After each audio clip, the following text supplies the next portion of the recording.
Manhã cedo, todo dia de manhã cedo.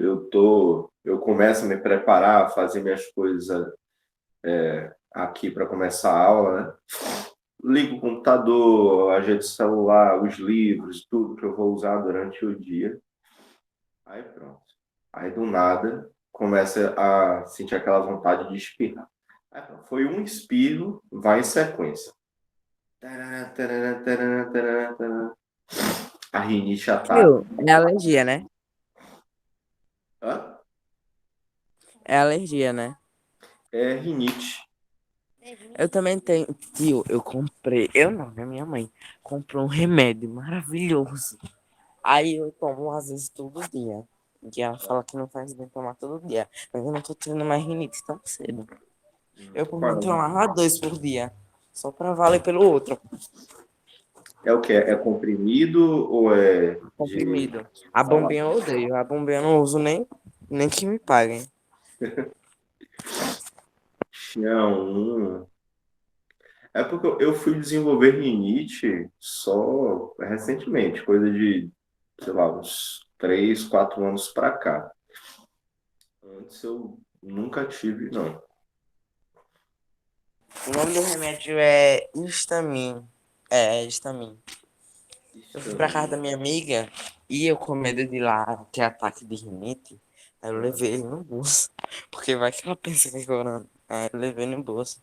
Aí eu senti o nariz já coisando. Aí eu falei, vou tomar. Tomei. É tanto que fiquei o resto do dia sem nada. Ah, histamina, eu acho que é. Histamina é antialérgico, não? Histamin com H. É. Uhum. É antialérgico ele. É, não Eu sei. gostei dele. É porque Comprimido pra tomar sem água, porque ele é pequenininho. Já outros que parece um comprimido de cavalo. Não.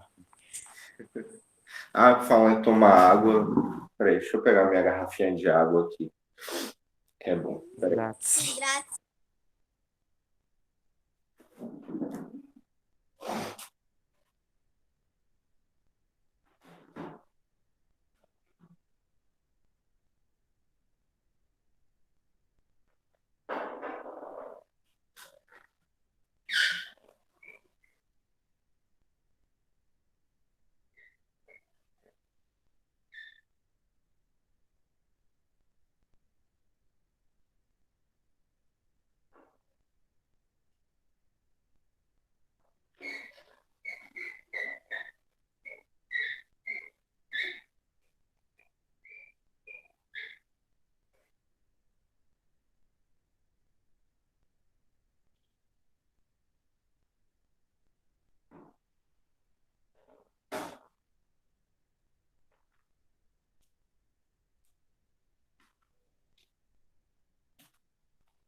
Pronto, voltei.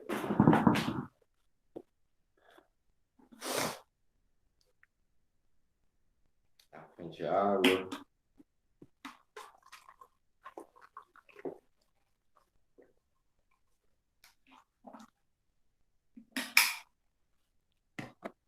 Bebam água, se hidratem.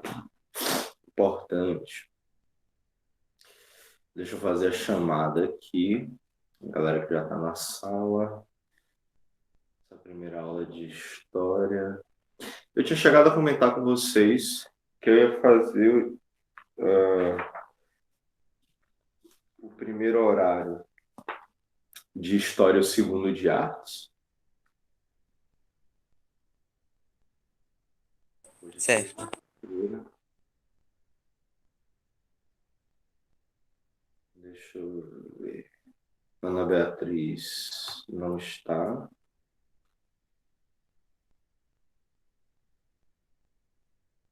Aliás, não. Tio, eu tava tão alegre.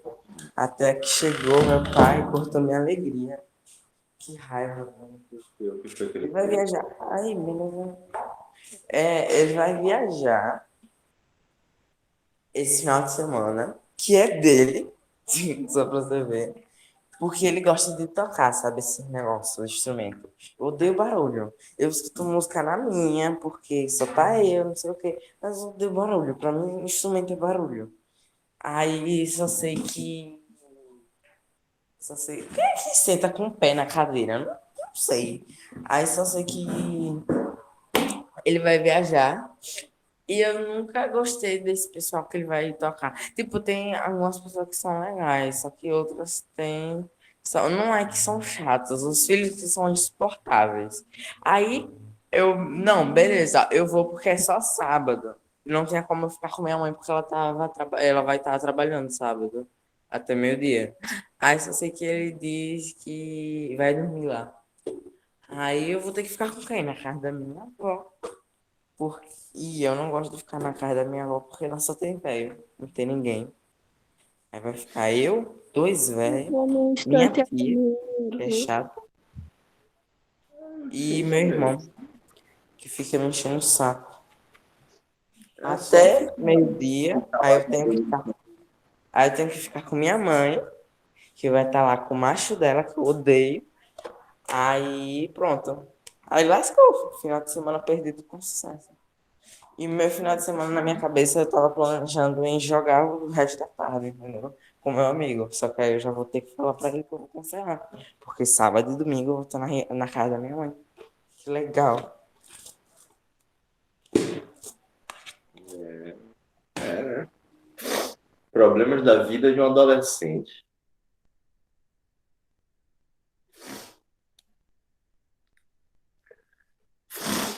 Enfim, ó, deixa eu começar finalmente a aula aqui. Já fiz a chamada do povo, já coloquei falta em um monte de gente.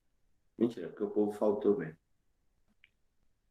Coloquei falta no povo Mas aqui. já o povo entra. Hoje é sexta, tio. Hoje tem horário livre, o povo vai estar, vai estar tudo aqui no horário livre.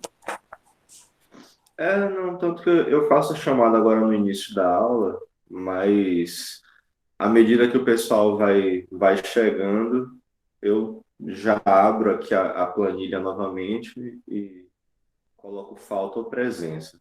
Se a pessoa chegar só no outro horário, tipo, não aparecer nesse primeiro horário, aí eu tiro só uma falta, dou uma falta somente. Mas se chegar ainda durante esse horário, tipo, mesmo que entre 7h30, falta só 20 minutos de aula, mas mesmo assim eu dou presença para as duas aulas. Se a pessoa resolver sumir no outro horário, aí eu faço o quê? Coloco uma falta também. Ô, tio, mas por exemplo, ontem eu não pude fazer o sexto e o quinto horário porque a internet caiu. Aí eu tava só no 4G. É... Aí eu vim na primeira aula de história, mas na segunda, não. Vamos dizer que a aula fosse assim, entendeu? Aí sim eu só ia me marcar falta na segunda ou ia nas duas? Geralmente eu coloco a falta somente na segunda aula. Agora sim, nesses casos em que o aluno avisa antes, não, ó, minha internet está instável, pode ser que eu caia, coisa e tal, não sei o quê. Aí eu não dou falta. Pô, não, porque a pessoa não teve culpa, né, do que aconteceu. Então, Verdade, tio, repare uma vez, às vezes eu não consigo entrar lá por causa que a internet caiu, perdeu o sinal, alguma coisa aconteceu, ou alguma coisa aconteceu. Eu só falto se alguma coisa, só se eu não aparecer nas aulas, é por causa que deve ter acontecido alguma coisa por causa da internet, alguma coisa. é, eu mesmo não queria nem vir para aula hoje, eu queria ficar dormindo. Mas, o que é que eu posso fazer, né, gente? Triste, triste. Tio, todo mundo queria isso. Mas infelizmente estou aqui. Vocês estão sendo obrigados a me aturar e eu obrigado a aturar vocês. Complicado. O quê? Não, nada, gente. Adoro vocês, que é isso? Ah, que absurdo. É, vamos lá. deixa eu ver o que foi que eu terminei de falar na aula passada.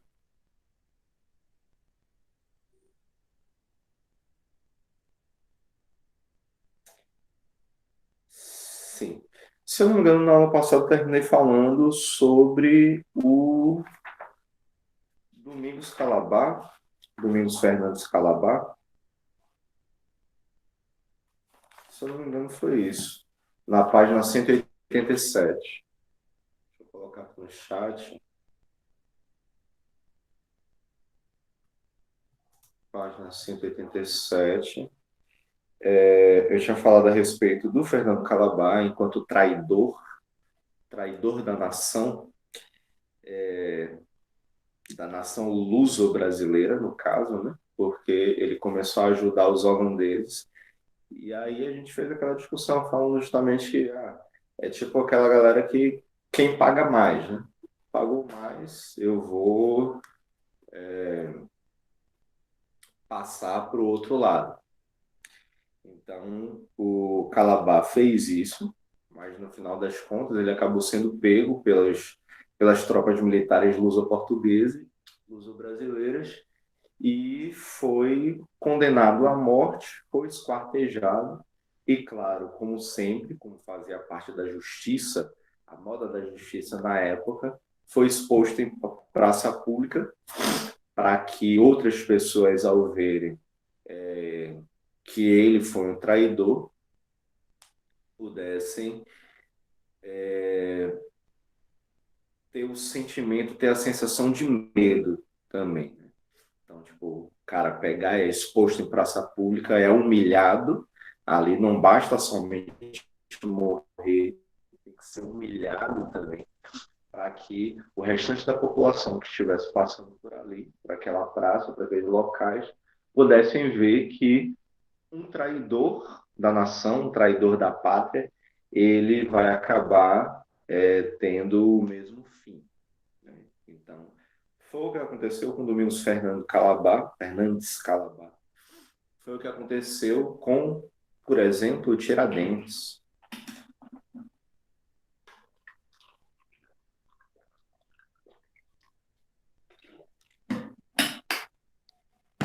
Tiradentes anos mais tarde, lá para 1789. Mas, enfim. Aí na página 187 a gente vai ter o seguinte. A partir de administração holandesa no Brasil.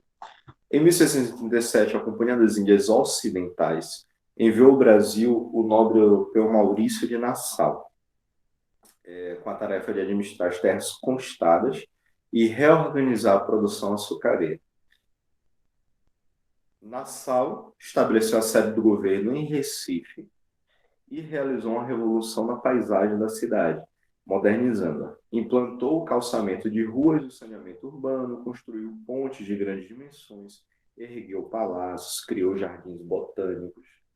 É interessante que a gente vê assim que as ações realizadas pelo governo holandês, a partir do Maurício de Nassau, foram ações públicas, foram ações voltadas para o benefício de todos na cidade, e era algo que os portugueses não estavam fazendo pelo Recife. Ou seja, os holandeses invadiram, roubaram o território para eles, e mesmo assim construiu diversos benefícios para os cidadãos que os portugueses não tinham feito. Os portugueses tinham largado lá, claro, eram os donos da terra, mas não tiveram essa preocupação da transformação da cidade de Recife em uma cidade que fosse modelo para o Nordeste, por exemplo. Aí, quando os holandeses chegaram aqui, tomaram esse poder, tomaram a administração da cidade, eles passaram a enxergá-la como um pedaço de Holanda fora da Holanda, né? Um pedaço da Holanda em outro território. Para vocês terem uma ideia, a Holanda ainda hoje tem um domínio sobre um território que fica aqui na região das Antilhas das antigas holandesas e que fica lá na América Central, que é Curaçao. Para vocês terem uma ideia, a ilha de Curaçao é essa beleza toda daqui, ó. Isso aí no Brasil, ou não? Não, isso daqui é numa pequena ilha que fica no Caribe e pertence à Holanda. Nossa.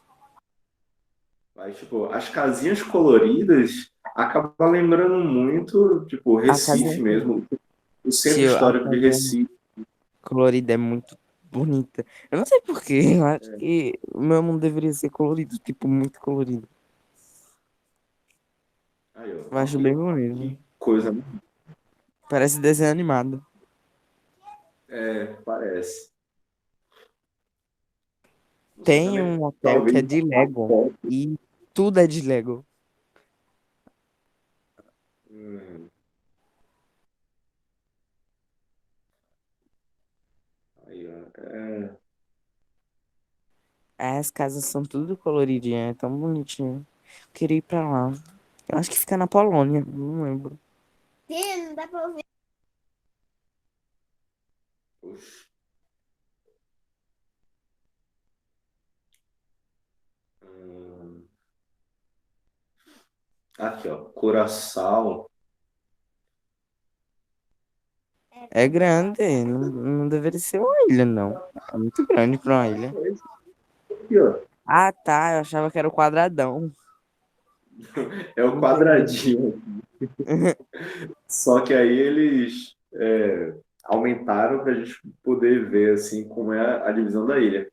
Mas tá aqui, é um pouquinho acima da Venezuela e é nessa região aqui, é pertencente à América Central, na verdade, porque ele faz parte do que a gente chama das Antilhas, né?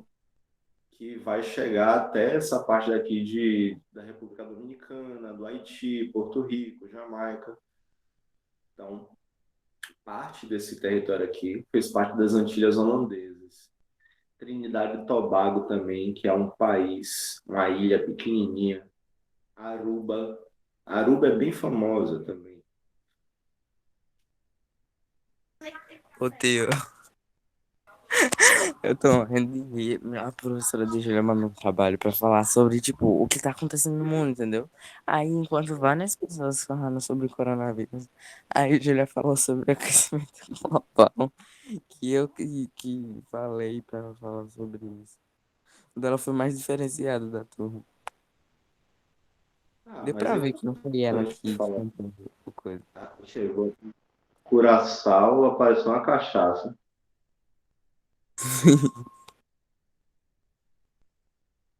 Mesma coisa de pesquisar corona, vai aparecer uma caixa. É, Corona tem a cerveja, Corona. Curaçao, eu escrevi, Curaçao Curaçao. parece. Essa cachaça parece aquela poção do Shrek que transforma as pessoas em uma pessoa bonita. Hum, tô ligado com ela. Aqui, ó, Curaçao, uma ilha holandesa no Caribe, conhecida por suas praias escondidas e enseadas, em seus extensos recifes de corais, a capital Willemstad, da arquitetura colonial em tons pastel, flutuante Ponte da Rainha Emma, a sinagoga Mikveh Israel no século XVII, com piso de areia. A ilha também é um portal de entrada para praias ocidentais como a Baía Azul, um lugar bastante procurado para a prática de mergulho. Então, na América do Sul, na verdade, mas ele pertencendo realmente à Holanda. E realmente é muito bonito. As praias bem paradisíacas. Ó, uma visão do alto aqui, ó, de, de parte de coração. Praticamente cabe numa foto inteira, né? Até aqui o final. Mas, ó, a entrada é muito bonito. Muito bonito. E realmente Muito, muito. lembra bastante Desenho animado. essas aqui no Nordeste que são bem coloridos. No caso, realmente, Recife, Olinda, o Centro Histórico de Recife, Olinda, o Pelourinho, eles são assim bem coloridos também. E as casas pequenas, de 4 andares. Mas enfim, isso daqui não é o que vai importar para a gente nesse momento, não. Mas sim a administração holandesa no Brasil. A presença dos holandeses justamente no Nordeste, principalmente em Pernambuco. Então, voltando aqui. O Maurício de Nassau ele acabou sendo responsável por por estabelecer essa saída do governo aqui em Recife, realizando essa revolução, essas grandes mudanças na paisagem da cidade com sua modernização, né? Calçou ruas, criou saneamento urbano, pontes de grandes dimensões, palácios, jardins botânicos. Foram 7 anos de governo do Maurício de Nassau e ele incentivou a vinda de médicos, cientistas, artistas e pintores europeus para estudar, pesquisar e representar a diversidade da flora e da fauna brasileiras, do povo e seus costumes. Ele também acabou sendo responsável pela instalação do primeiro observatório astronômico do Brasil.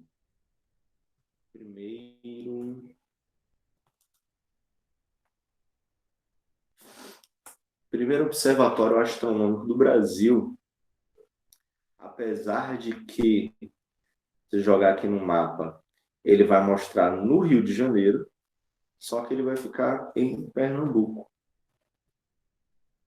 Não entendi porque ele mostrou Rio de Janeiro aqui.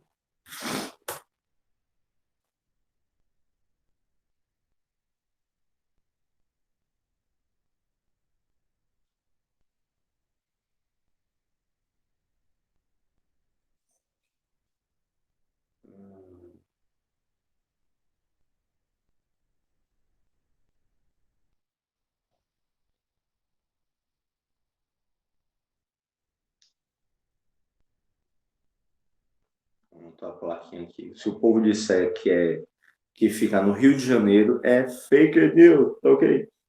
É fake news. Primeiro observatório astronômico do hemisfério sul e das Américas fica em Recife. Neste local, onde foi edificada a primeira residência do conde João Maurício Nassau Sieg, no século XVII, foram realizadas as primeiras observações astronômicas científicas no hemisfério sul e das Américas pelo naturalista, médico, cartógrafo e astrônomo alemão, oficial do Príncipe de Nassau em Pernambuco, George Margrave. O observatório criado em 1639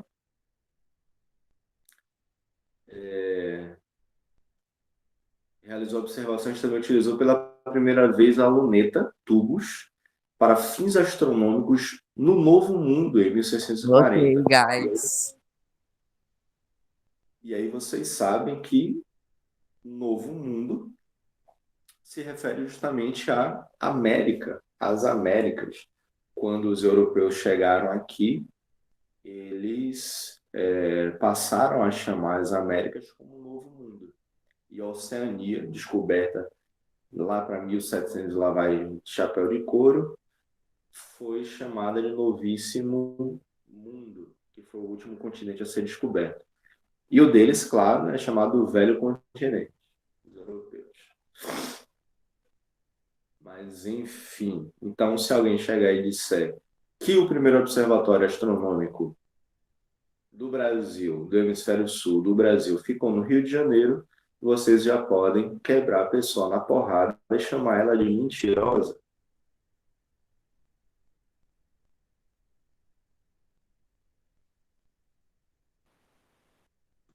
Ou seja, aqui no Google mesmo fala só em 1730. 1730. E quem é que usa essas coisas? Quem é que usa? Os astrônomos. 9. Muito legal. Os astrônomos é tudo. Mas tá aberto pra quem quiser ir lá e ver, né? Ah, sim, isso é, claro, tem a visitação, hoje em dia não por causa da pandemia, mas tem sua visitação, visitação pública, né? E claro que hoje em dia, eu não sei se ainda está em funcionamento, assim, porque, tipo, tem a utilização de equipamentos bem antigos e a gente sabe que a gente passou por todo um processo de modernização. Existem outros observatórios já no país, no interior de Pernambuco, por exemplo. Tem o do Sertão, que, se eu não me engano, fica em Garanhuns. Em Garanhuns, não, não fica em Garanhuns, não. Em Serra Talhada. Fica em Serra Talhada e lá eles já utilizam equipamentos muito mais modernos. Então, a possibilidade de você observar os astros de uma forma muito mais dinâmica, de uma forma mais limpa, é muito maior porque o equipamento é um equipamento mais moderno. Então, lá nesse primeiro observatório, claro, acaba sendo, que é esse daqui, ó, acaba sendo um observatório mais simples. Ficou mais como um patrimônio público, um patrimônio histórico mesmo para observação. Aqui, ó, é o observatório da Torre Malakoff, justamente.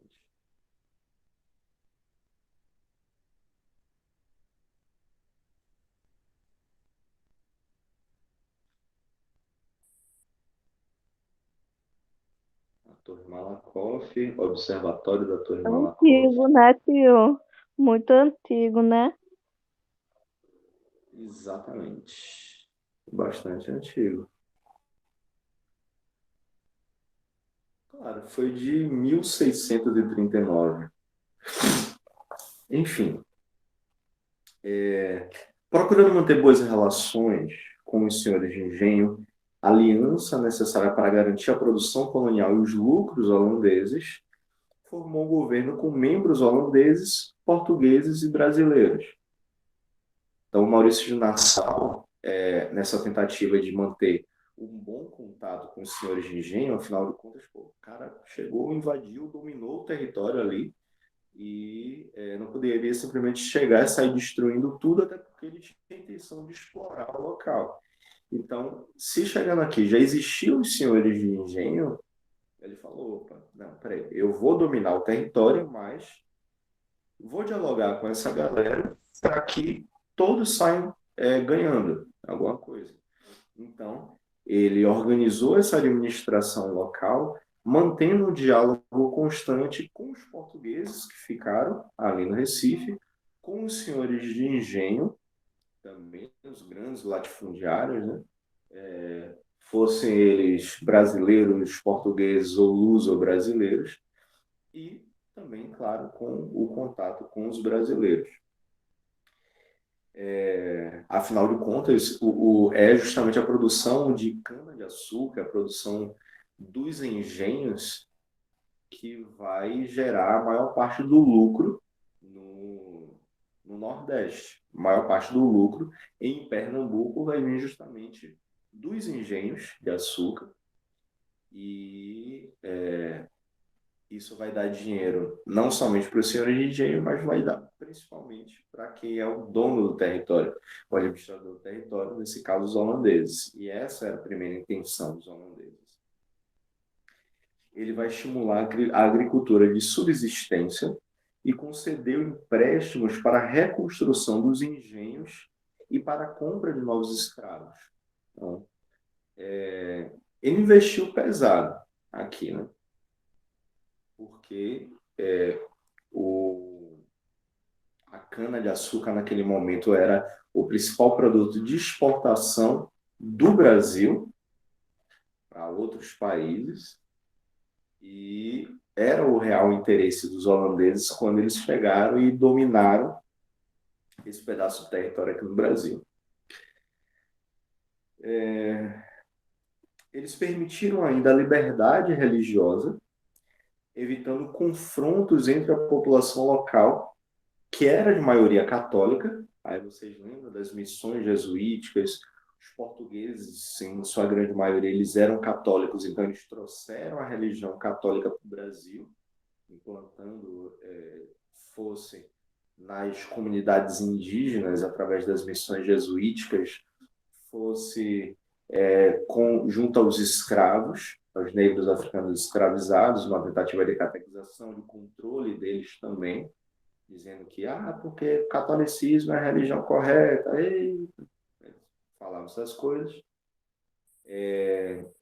sendo que na Holanda a maioria, tipo, a minoria, pequena minoria mesmo, era católica, e a grande maioria eram de calvinistas e de judeus. Calvinistas são aqueles seguidores de Calvino, que é ligado à igreja protestante. A igreja, o protestantismo, que acabou gerando o que hoje conhecemos como a religião evangélica, apesar de toda a transformação que vai acontecer de lá da Idade Média até hoje em dia, a respeito dessa religião, mas naquela época o calvinismo era a principal religião na Holanda. Protestantismo calvinista era a principal religião na Holanda, se dividindo com o judaísmo, com os judeus. Então, quando os holandeses vieram para cá, eles não quiseram, ao contrário do que os portugueses fizeram, eles não quiseram impor a sua religião ao território recifense, ao território pernambucano. Essa atitude de Nassau demonstrou sua disposição em não transformar as diferenças de crenças em um obstáculo para a sua aproximação dos produtores luso-brasileiros de açúcar. Nesse processo, ele ganhou a confiança de brasileiros e de portugueses. Percebendo que a produção açucareira dependia da mão de obra escrava, Maurício de Nassau empreendeu em 1641 a conquista de Luanda, na África, que era o principal porto de embarque de escravizados para os engenhos. Luanda, que é a capital de Angola. Angola, que foi também uma colônia portuguesa, não é à toa que os angolanos eles falam a língua portuguesa.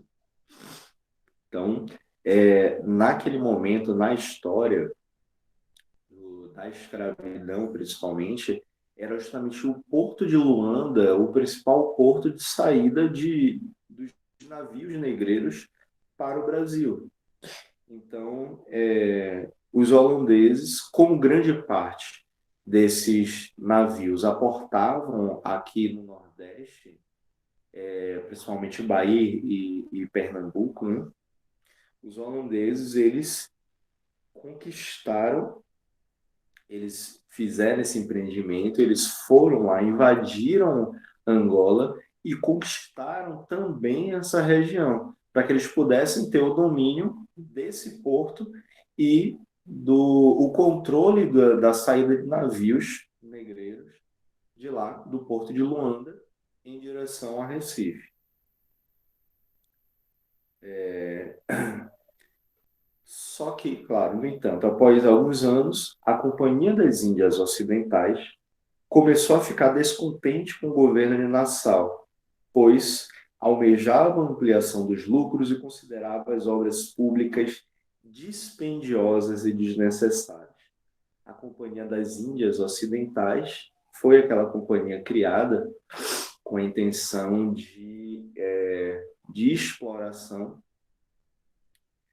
de novos territórios, né? Principalmente o Brasil. E aí eles começaram a pensar assim, Maurício de Nassau, esse tal desse Nassau aí, ele simplesmente está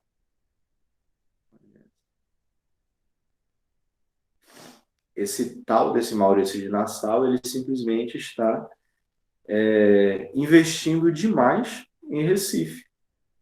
Investimento custa dinheiro.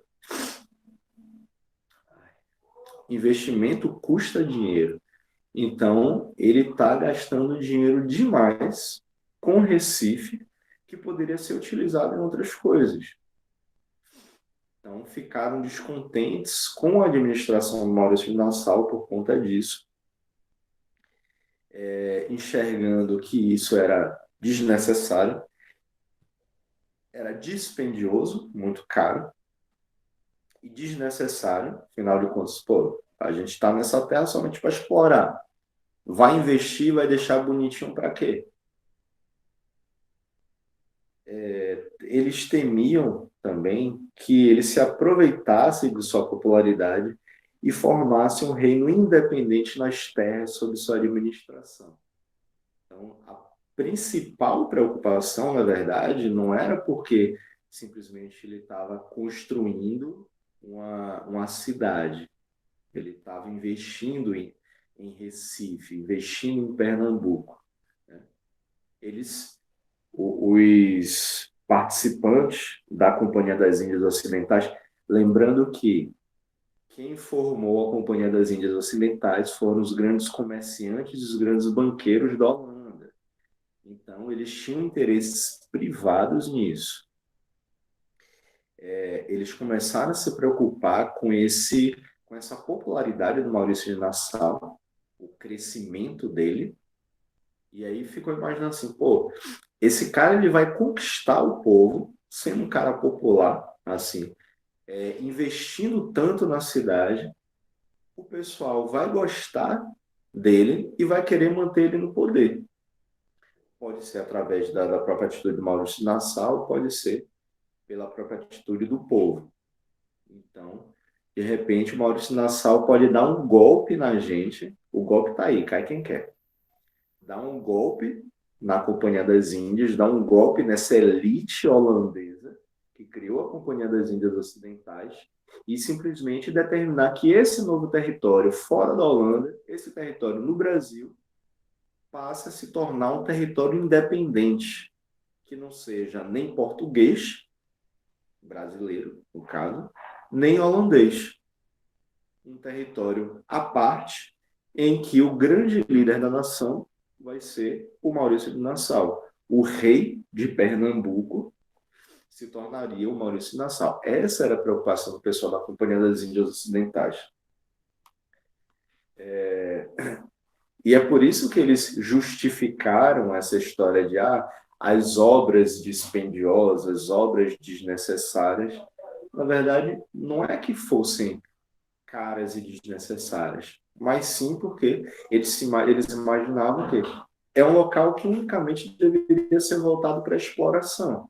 A partir do momento que você começa a construir, começa a beneficiar a população local com essas construções, é porque alguma coisa por trás disso você está querendo. Conquistar o povo? Não sei, será?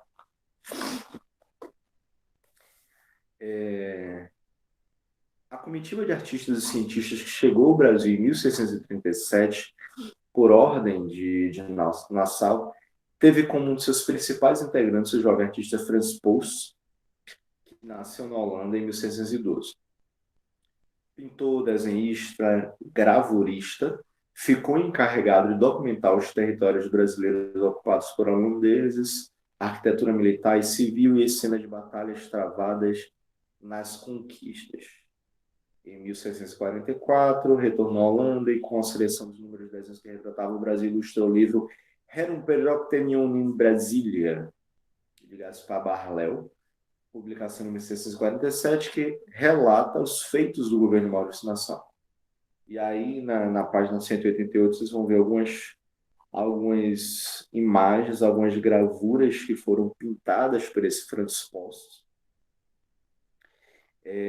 como se fossem cartões postais. As imagens acabam lembrando um pouco aquela coleção brasiliana que foi feita lá no Rio de Janeiro, também lá para 1600, mais ou menos no Rio de Janeiro. Se não me engano, foi com a turma de vocês. A coleção brasileira. Ah, exatamente. 1600 não, 1800. Lembra um pouco lá aquelas imagens lá do livro de arte de vocês, das coleções brasilianas, que são gravuras chamadas de souvenirs, inclusive questão de prova de vocês, gravuras chamadas de souvenirs, souvenir, que... Deixa eu ver uma coisa.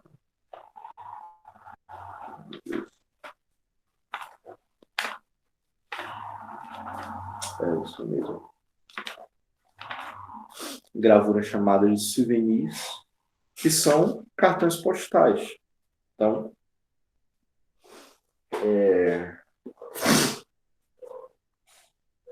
o Franz Post, ele vai fazer justamente gravuras que vão trazer essa ideia. Enfim, são 7h49, vou finalizar nossa aula e eu volto 9h30.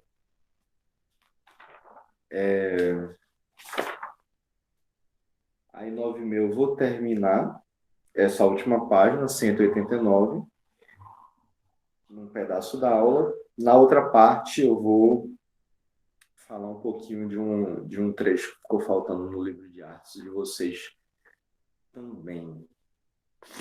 Beleza? Deixa eu ver. Alguém mais entrou, saiu dessa aula? Não, né? Chegou depois.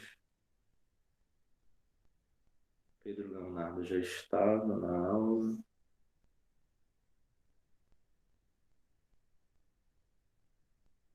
Giovana não está aí.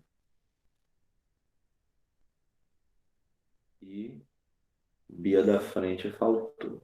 Beleza. Tranquilo, meu povo. Até daqui a pouco. Até 9h30.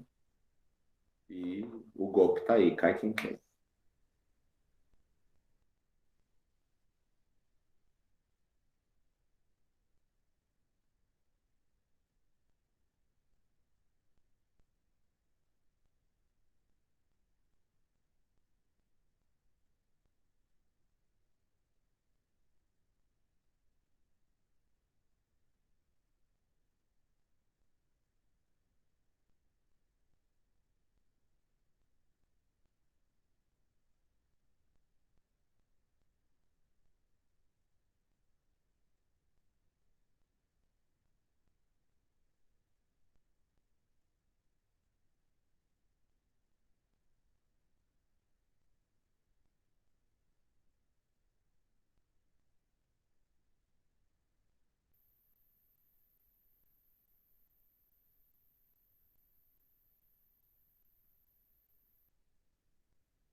É horário livre agora ou é horário agora de português ou redação?